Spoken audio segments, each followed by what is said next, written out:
tey wéet nañu jaxasoo nañu jaaxle nañu billaahi.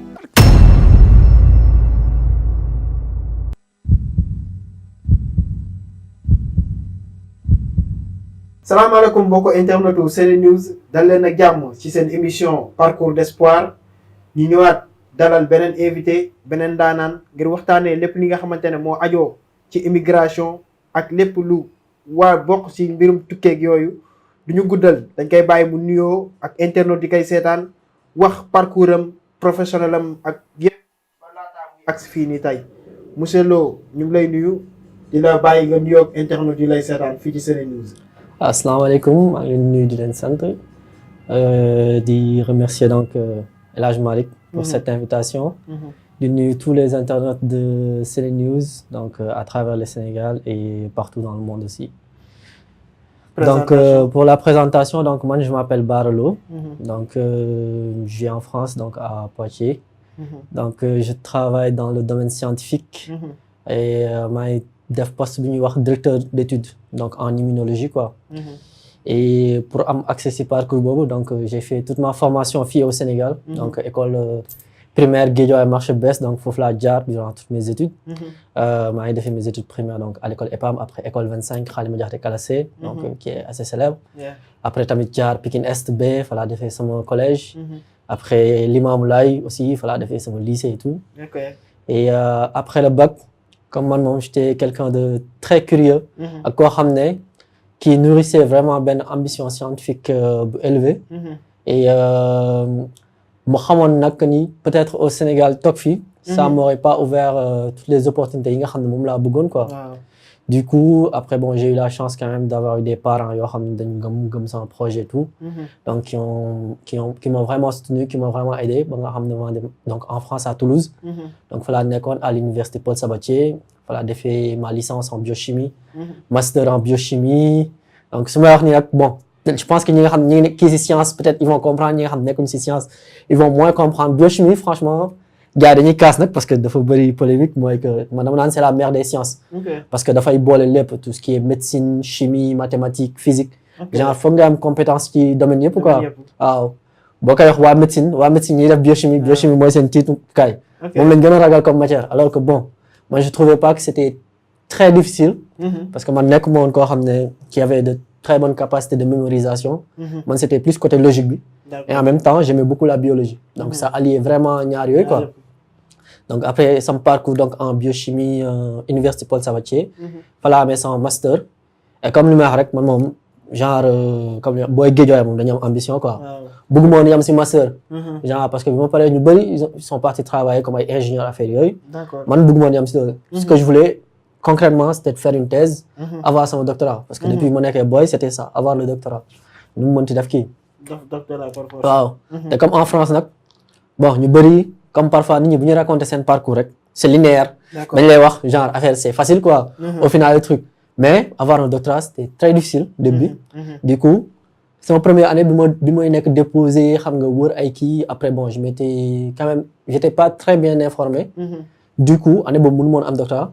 Mais dama xool à peu près sama parcours ban parcours laa ci mën a yokk boo xam ne ça va me permettre d'avoir un dossier plus solide. Du coup ma def beneen master en bioinformatique. Parce que man bon passionné informatique là et tout donc et la biologie li ma jàng aussi. Donc boo ko boolee ñaari donc ça benn truc bu facile quoi. Et après donc bi ma paree sama deuxième année franchement j'ai eu un dossier boo xam ne li ñu naan dossier en béton. Parce que autant comme ni ñu wax léegi rek léegi moom jàng bi ce n'est pas mënoo ñëw di focus rek ci benn mbir kese quoi. Surtout. Faut vraiment essayer de voir large d'être spécifique ci benn mbir d'être spécial ci benn mbir. Mais en même temps am ay compétences yooyu. Avant mën nañ la ne moom laa wax ci mooy parfois yenn médecins wala yenn kii may rencontrer ou bien même d'autres personnes qui travaillent dans d'autres domaines. Ce n'est pas forcément de se focaliser juste sur ce domaine, sur ton domaine particulier, mais dafa am yenn yoo xam ne c'est très important que ça soit bon l'anglais, c'est important, que ça soit l'informatique aussi, c'est important maîtriser les bases de l'informatique, après même ay kii des outils de programmation yu ndaw, des outils d'analyse de données, et même pour ay présentation des résultats, parce que c'est important nga liggéey ci benn mbir, mais nga présenter ko aussi de telle sorte que ñi nga xam ne dañuy nekk di ko gis wala di ko lire mën ko comprendre mën ko vulgariser de façon plus facile quoi. C'est plus facile. Donc loolu moo tax nag Après, quand j'ai déposé mon dossier, vraiment, j'avais cette compétence biochimie, am aussi compétence bioinformatique. Franchement, c'est passé nickel. Et aussi, en France, il y a deux types de thèses, quoi. Il y a ce qu'on appelle les thèses publiques, nga xam ne université. Il y a aussi des thèses privées, yoo xam ne yooyu moom kii la, c'est en entreprise. Yooyu nag c'est beaucoup plus difficile. C'est genre, ça représente 10% des thèses. Parce que yooyu boo ñëwee, genre, da ngay compétir, par exemple, avec une quarantaine de personnes. Ah, waaw. Franchement, genre, c'est pas pour vanter et tout, mais franchement, faut vraiment se donner à fond, préparer son dossier à fond, préparer sa entretien yi, gars yi bu ñu ñëwee, te bon, comme le gars yi wax fee rek, boo nekkee fee moom, faudra faire 2 fois plus quoi que les autres. Gars yi moom faut vraiment se préparer. Et comme étudiants yu bëri en France aussi, je pense que c'est partout dans le monde. Fépp fu ñu dem en fait, ils se disent Sénégal la représenté. Dafay tax après.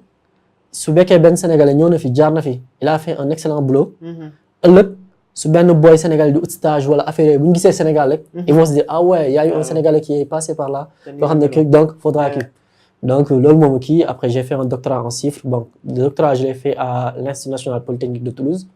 donc pendant 3 ans en partenariat ak benn entreprise donc bu ñuy wax Euralis donc c'est le leader européen en matière de semences et tout. Après, bon, la thèse, c'est conclu de manière excellente et tout. Franchement, tout s'est passé nickel. Donc, il y a eu des prix de thèse, il y a plein de choses. Comme lui, c'est mon philosophie, quoi. Oh, donc, ça s'est super bien passé. Après, quand j'ai fait bon parallèle, je suis parti à l'INSERM, donc c'est l'Institut national de la recherche médicale en France. Donc, j'avais fait mon postdoctorat donc pendant 2 ans et demi à peu près. Donc, on travaille sur des projets, sur l'amiante, sur d'autres trucs en rapport avec principalement le mésothélium, genre un type de cancer là, quoi, au niveau du poumon. D'accord. Et je m'appelle Fofunak, donc entreprise Monekni, SGS, donc qui est le leader mondial vraiment en matière de testing et en matière de certification. On a une même partie au Sénégal parce que c'est partout dans le monde. Donc, après, il faut me recruter en tant que directeur d'études pour partie immunologie. mu doon parcours bu riche macha allah bëri ay sëq ni koy waxee sax ndëgg sërëx yu métti mais t'as su surmonter tout cela ñu doon laajte lan moo motiver sa départ jóge Sénégal dem foofu ca France est-ce un choix personnel un choix professionnel ou bien une nécessité? Peut-être am na un peu de nécessité par rapport à kii mais principalement vraiment c'était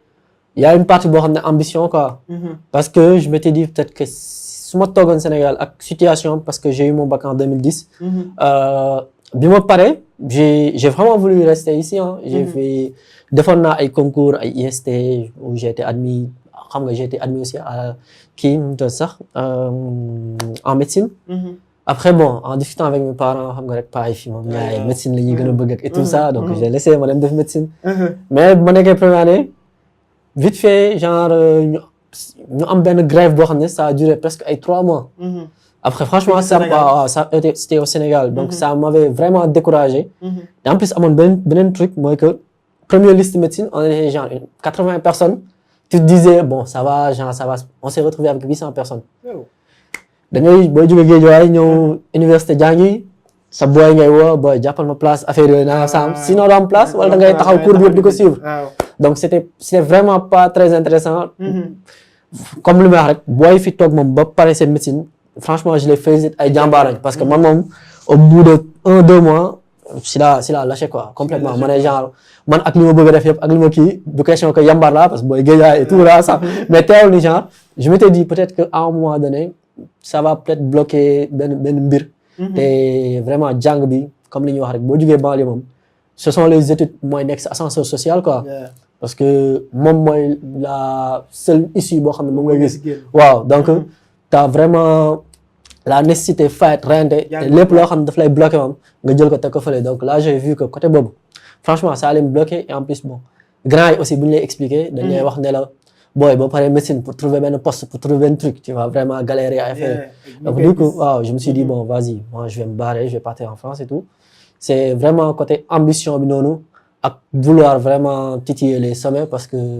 je me disais bokk moo ci dàkk jàng du ma ko wax bokk moo mais résilience moom amoon naa ko quoi genre bañ bëgg am ambition ne ok dama kii waaw te aussi comme li ma wax rek am ay parents yoo xam ne aussi ils ont cru en mon projet franchement et tout donc qui m'ont aidé donc loolu moo tax principalement que j'ai quitté mon pays pour dem foofu. loolu tax nga quitté pays bi dem foofu ba ngay jógee Sénégal ban sentiment nga am ba ngay jógee Sénégal. C'était un peu bizarre en même temps da ngay yàkkamti dem parce que bon t'as envie de découvrir autre chose parce que gars yi ñuy wax bu ñu wax ne la Europe et tout affaire yooyu tout ce que tu vois c'est à travers la télévision ak les réseaux affaires yooyu t'as envie d'aller en Europe xam nga ñot di entre guillemets un peu mais en même temps da ngay toog gis sa dëkk gis Sénégal tamit nu neexee affaire yooyu mais je pense que j'étais plus animé par sentiment wu dem découvrir un truc nouveau parce que après sentiment wu nam Sénégal peut-être c'est venu après mais au début franchement c'était vraiment sentiment wu dem découvrir un nouveau pays quoi. commencé naka nga dundee foofu accueil beeg yooyu naka nan la accueillir ak yan difficulté nga fa rencontrer ba nga accès foofu noonu. man nag comme li ma wax rek j'ai eu la chance parce que ma demee Toulouse. déjà j'habitais chez mon oncle le grand frère de ma maman. donc vraiment bon parce que ñu bëri. principalement chaque fois tu le vois à travers les réseaux booy nga xam dañuy dem. seen voyage ils l'ont pas bien préparé wala gars yi xam nga dóorkat yi di leen jox ay faux attestation d'hébergement affaire yooyu ñu dem ba aéroport toog di kii c'est vraiment très triste. ma moom comme li ma wax rek vraiment yàlla suturaal na ma j'ai eu la chance am mbokk yoo xam ne dëkk nañ fa.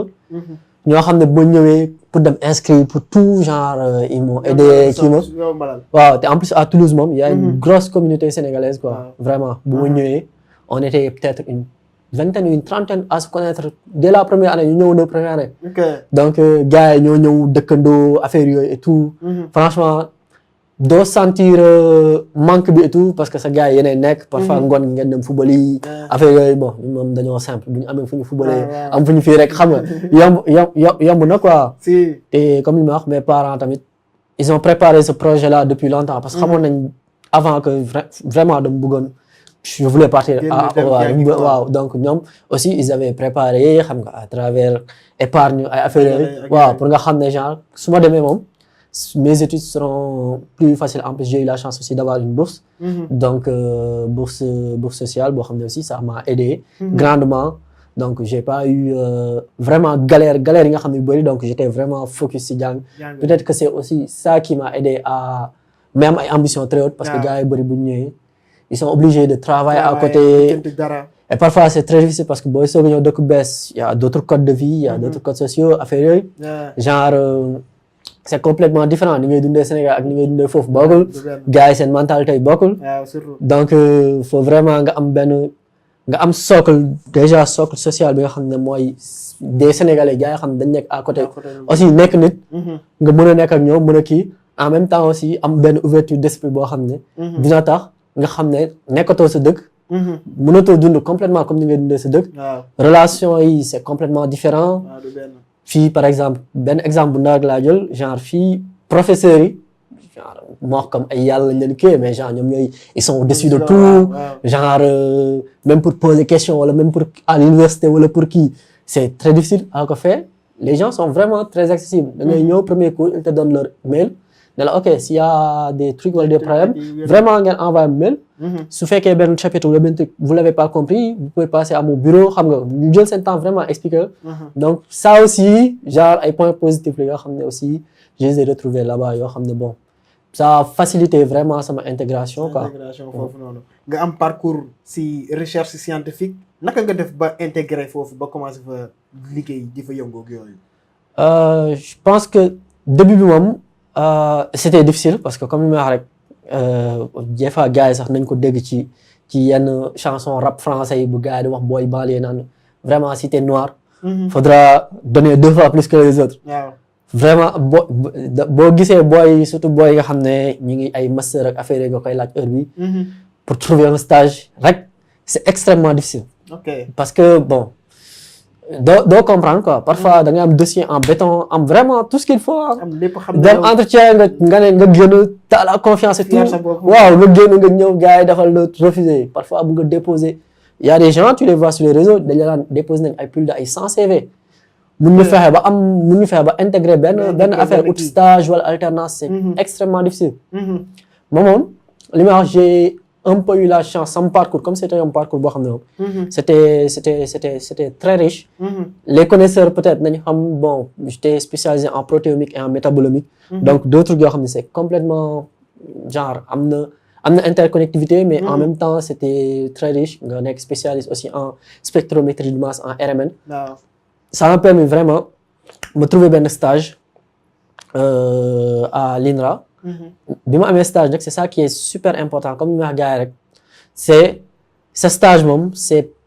première partie yu kii wu job. parce que ma demee sama stage xam nga je me suis donné 2 fois plus bu gars yi commencé 8 heures wàcc 16 heures wala 17 heures man 8 heures laay commencé dem ba 19 heures 20 heures du ma wax nag booy nañ def loolu genre faut kii mais genre waaw je les montré vraiment que li ngeen def nii dama si kii du coup même sama ki nga xam ne moo nekkoon sama directeur de stage à la fin de mon stage sama deuxième diplôme de kii c'est elle qui moo ma kii ne ma non parce que bi ma paree woon noonu il y avait une thèse qui était en train de se monter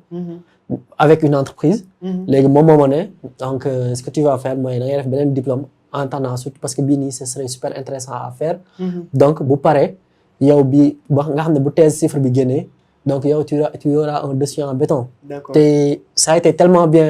le stage s'était tellement bien passé à M2 ba nga xam ne bi ma waree def sama entretien fële ñi nekkoon ci labo bi ñoom ñoo préparé un entretien vraiment ñoom ñoo ñëw xam nga ma ñëw def première répétition ñu poser ma ay questions moo tax comme ni ma wax fee il y avait une trentaine wala une quarantaine de personnes pour le poste mais j'étais vraiment tellement prêt ba nga xam ne je maîtrisais tellement le sujet ba nga xam ne dama ne woon gars mu ñu woon jël keneen ko du man quoi franchement et donc boo xasee def premier pas dans le monde scientifique rek dans le monde de la recherche rek après ce sera facile parce que tu commences à être connu parce que tu rédiges des publications scientifiques dans des journaux yoo xam ne internationaux soo koy def les gens connaissent ton nom yow peut-être yow sax doo ko xamaa mais gens quand tu waaw da ngay parce que tu vas à des congrès donc di dem si ay kii review genre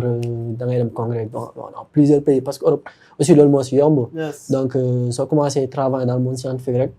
da ngay dem ay congrès Espagne ay je sais pas Irlande ay waaw di def tout le temps ay présentations donc en faisant ces présentations là les gens connaissent ton nom bu la gars yi di xamee nag dafay faciliter ëllëg booy kii ak beneen domaine moo tax franchement du ma wax ni que ni metti na wala affaire yooyu parce que metti na parce que tu le vois surtout maintenant mais dama wax chaque fois moom j'ai vraiment eu la chance de rencontrer les bonnes personnes au bon moment mais aussi bon il y a eu aussi beaucoup de travail derrière ça aussi du ma nax sama bopp mais c'était vraiment ça boo xasee ba dugg mettre un pas dans le monde scientifique li ma wax booy charbonner d'autres 2 fois plus et franchement après moom di nga gis ni que ça va avancer quoi waaw les portes vont s'ouvrir. suñ ne woon Bara ban compétence personnelle ou bien qualité moo ko yombalal pour mu surmonter tous ces obstacles lan la ñuy wax. premier mbir moom li may wax c'est la rigueur quoi. La rigueur waaw parce que même sama job sax fee gars yi lañ may kañ quoi ne ma t'es trop procédurier maanaam mais affaire genre y a des procédures y a des trucs. man boo mu ne ok tu dois faire ça j'essaie de m'organiser autant dans ma vie perso moom je suis très brouillon loolu la ma gars yi kañoo et tout mais autant dans le travail j'essaie d'être très rigoureux waaw ak surtout rigueur scientifique genre xam nga tous les trucs du ma ñëw rek inventer des trucs genre non c'est des faits je n'analyse que les faits affaires yooyu j'essaie des trucs. Deuxième but, c'est peut-être aisance relationnelle. Ça aussi, ça peut être très difficile. Parce que man, autant de base aussi, je peux être très timide. Autant, si je suis si job pour l'affaire, j'essaie vraiment d'avoir cette aisance relationnelle.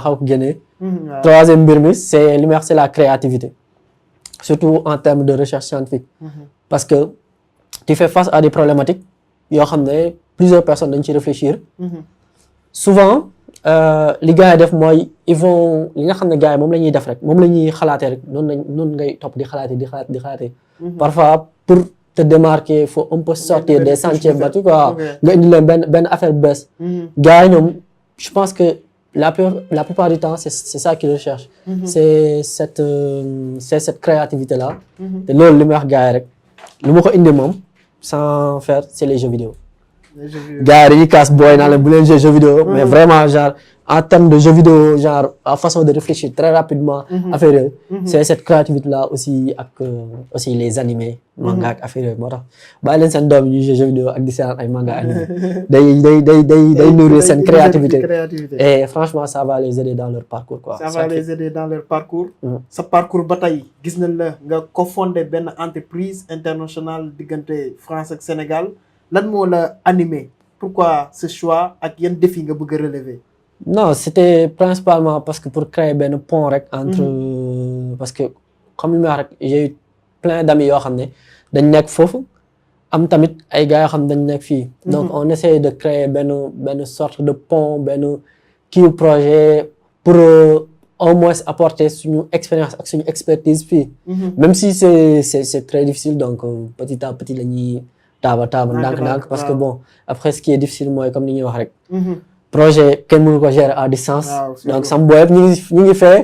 même si am nañ ay gars xam ne ils sont ici vraiment qui comprennent le truc mais parfois yow vision bi ngay am ak fi ngay bëgg a kii il te faut vraiment être ici moo tax parfois c'est un peu plus difficile mais bon petit à petit on fait ñu ngi jëm a kii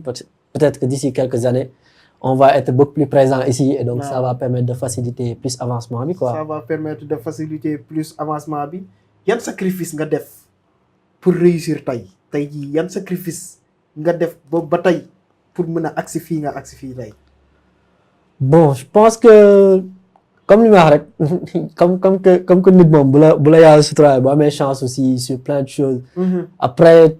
principalement sacrifice yi nga wax mooy comme boo dafa am benn prix boo xam ne moom la ñuy wax rek. gars yi duñ ko prendre en compte boo tukkee. même si bon parfois dañ ko kii mooy yenn liens familiaux wala yenn trucs yu ndaw parce que par exemple man je suis là-bas depuis 15 ans. non 14 ans plutôt. 14 ans. depuis boobu léegi. fekk ma benn ngénte fekk ma benn xew. sam waaw sam ñi di takk jabar ñëpp mosuma fekkee benn. ñii di ngénte yëpp mosuma fekkee benn. parce que période yi ñu ko doon def da doon nekk soit ay période année scolaire wala doo am congé wala affaire waaw te loolu parfois en fait les gens bon même si am na sacrifice yu ko gën a métti genre du kii mais quand même c'est un sacrifice émotionnel da ngay dem ba nga xam ne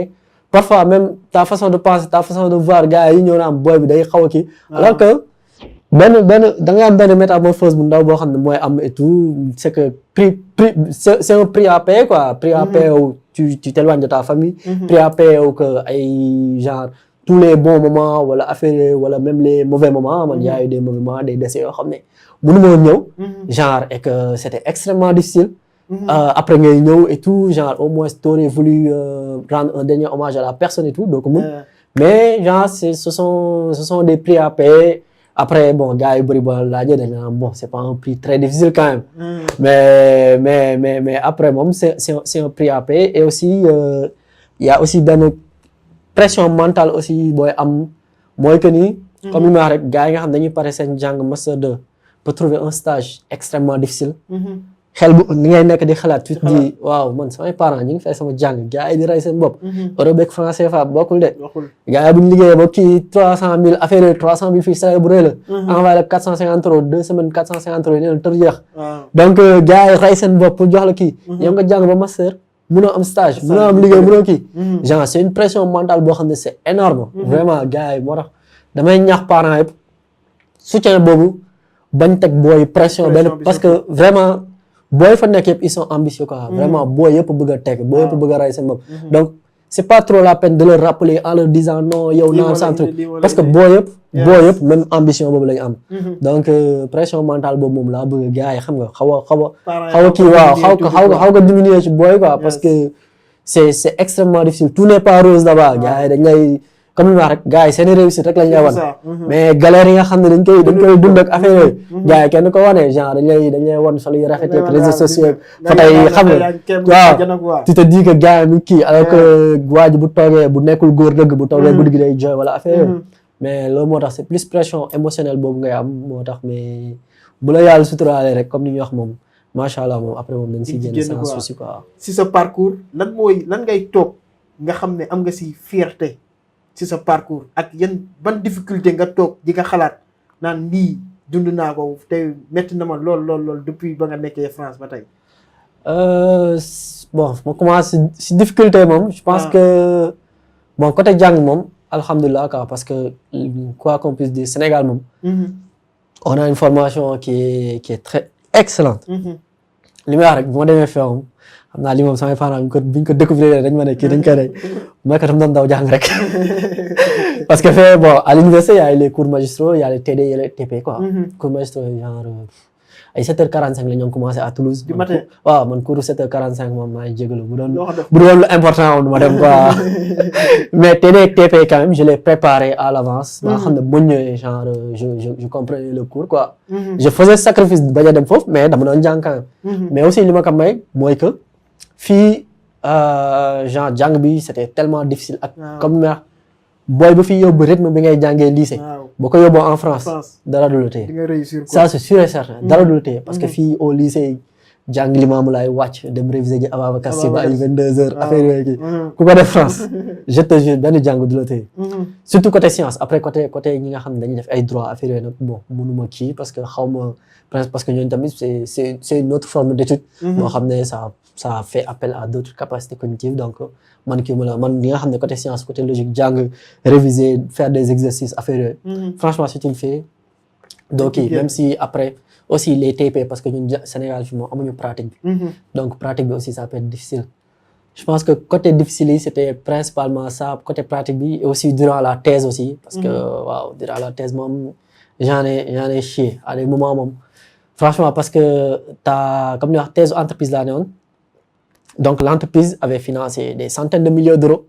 donc li ñu ci financé moom je pense war na ëpp ay 200 millions wala 300 millions de francs CFA. donc ñu jox la ko ci budget sa thèse. ne la ok dañu am benn problématique telle. donc on veut que tu nga créer benn affaire nga résoudre ñu ko quoi ou bien au moins nga teg benn kii avancement scientifique boo xam ne tegal nga ñu ko. donc il y a cette pression là tu te dis waaw. gars ils m'ont donné la confiance lii Sénégal kenn du ma ko jox donc faut vraiment que je me kii donc parfois da nga am pression donc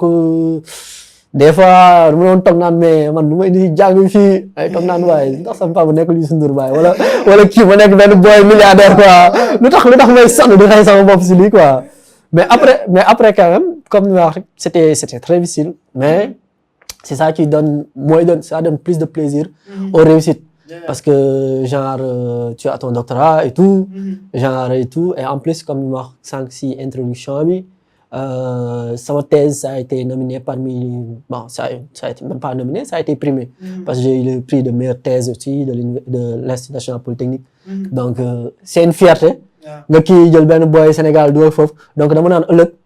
su gars yi gisee benn boy sénégalais dugal benn CV wala affaire nañ na boy bii de dina kii donc ça vraiment ça a été une très grande fierté mu ko kiiwee won diplôme aussi à mes parents aussi xam nga toute ma famille ils ont été super contents man sax jëlu moon importance parce que genre je me disais ouais c'est cool affaire prix de meilleure thèse et tout mais ñoom xam nga quand tu vois cette fierté dans leurs yeux rek xam nga tu te dis waaw donc alhamdulilah quoi ñoom sacrifice yi ñu def ak kii ñu def rek j'ai pu leur rendre ça quoi. ça la pièce de la monnaie. c'est ça exactement. pour yow su nee la que représente l'immigration pour vous aujourd'hui ndax tey immigration c'est une opportunité un fardeau ou bien une renaissance pour yow. man su ma koy résumer en une phrase. dama naan oser mais préparez-vous. waaw parce que comme li ma wax rek réseaux sociaux yi nice na gars yi la wan et tout. mais préparation la laaj mais aussi doo téye kenn parce que il y a beaucoup plus d'opportunités quand même.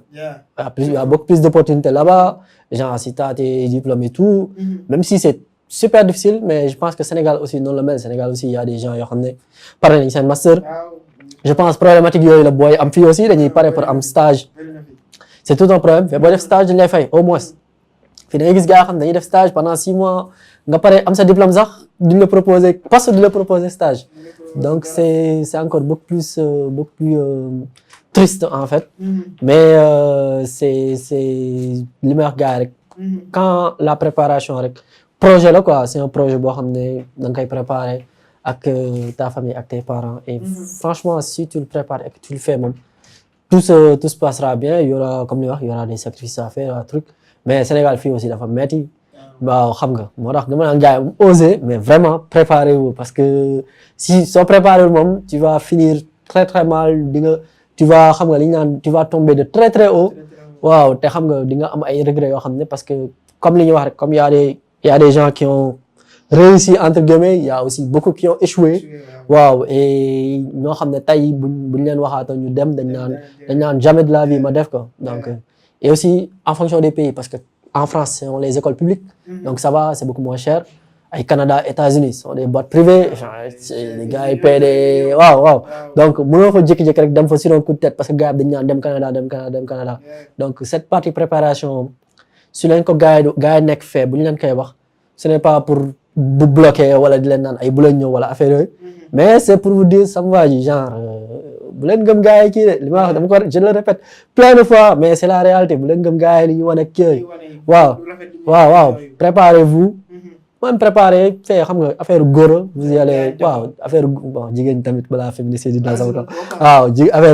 affaire jàmbaar la daal nga dem dóor te ñu ñaan yàlla rek borom bi moom lay suturaal. ndax Bara mu ngi am ambition wala mu ngi xalaat ñibbisi un jour au Sénégal ou bien dafa nar a toog à long terme en France def fa viwam gérer foofu. non bon yaakaar ma toog foofu parce que bon booy Guédiawaye la donc comme ni ma wax rek dama koy répété moom. waaw donc ça man j'aime bien l'ambiance au Sénégal la vie bi nga xam ne moom la ñuy dund fii. mais je me définis pas comme wax benn choix bu binaire quoi. ne soit damay ñibbisi wala damay toog. genre je ne définis pas ça comme ça je définis plus comme am benn pont boo xam ne di nga ko mën a def. parce que comme aujourd'hui quand même j'ai l'opportunité de travailler dans de grands groupes yoo xam ne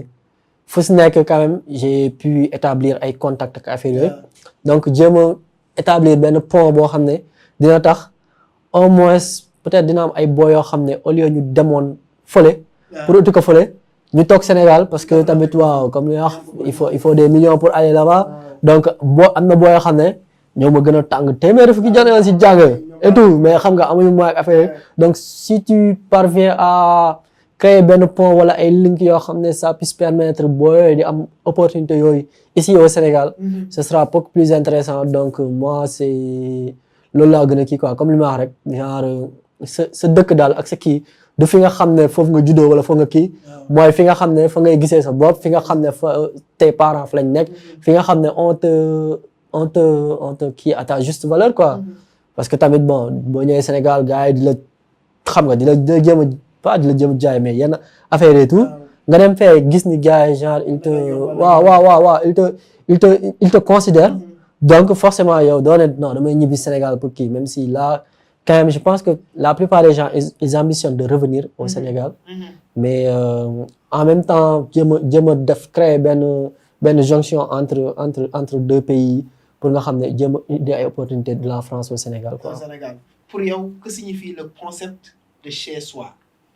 loolu mooy c'est ça qui est si foofu laa kii le concept de chez soi mooy kenn waaw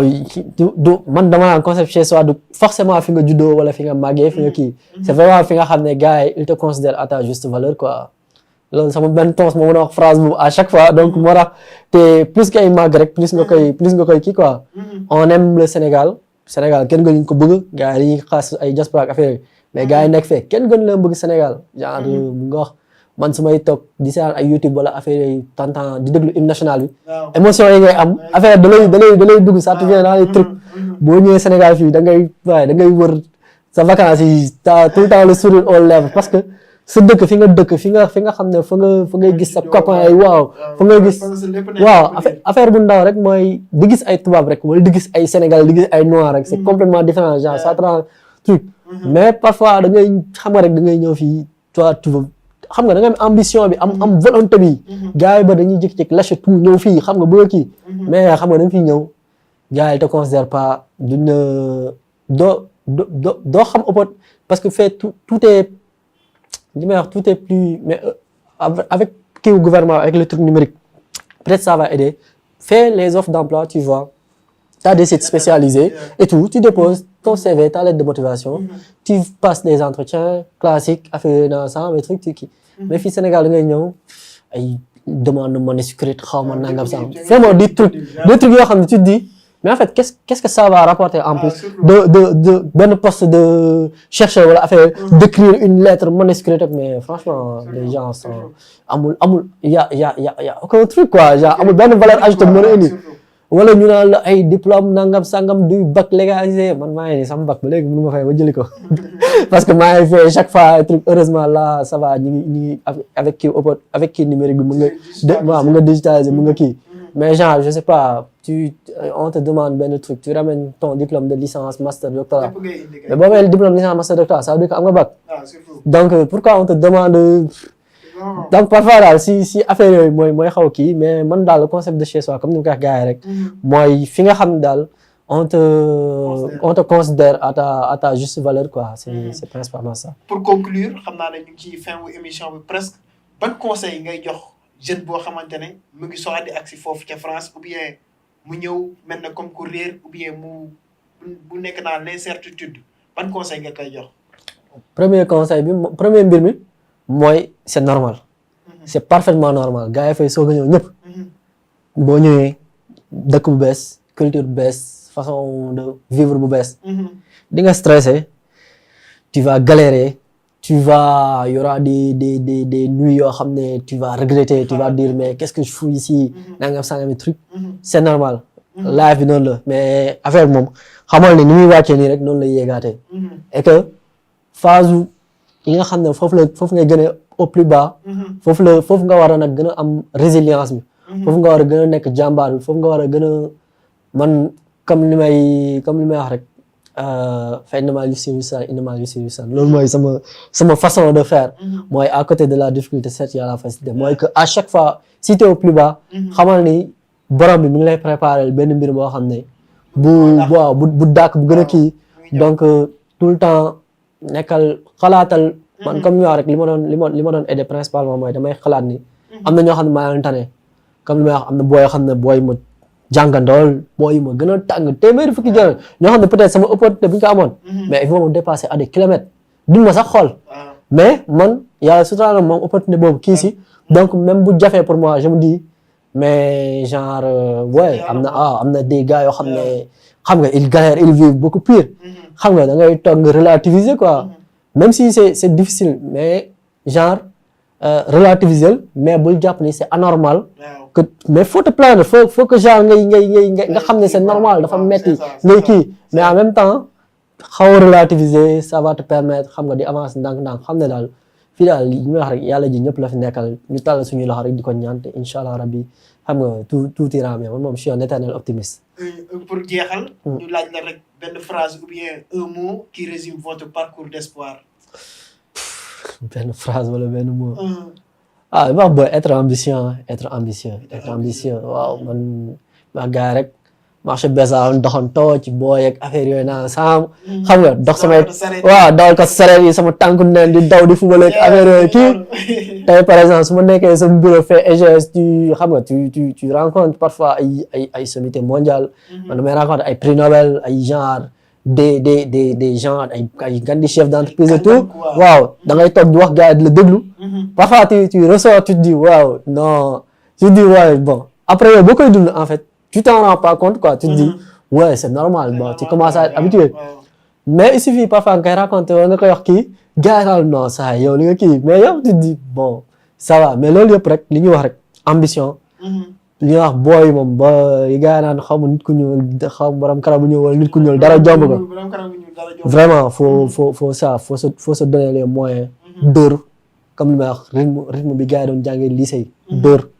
amul xam nga amul bul jàpp ni dara mën na la bloquer wala dara mën la kii man loolu moom mës a nekk sama philosophie man benn affaire jomb man genre dama naan nit boo amul ay ambition comme ni wax gars yi su fekkee ni yow say ambition ak say rêve boo ko waxul nit ñi duñ la ree ça veut dire que t'es pas assez ambitieux vraiment faut viser très très haut waaw boobu rêveur wala affaire yooyu faut vraiment viser très très haut mais xoolal foofu laa bëgg a yegg te xam nga petit à petit xam nga rek affaire yi moom ndànk-ndànk chaque jour ndànk-ndànk te un jour tu vas te réveiller tu vas être au sommet wala affaire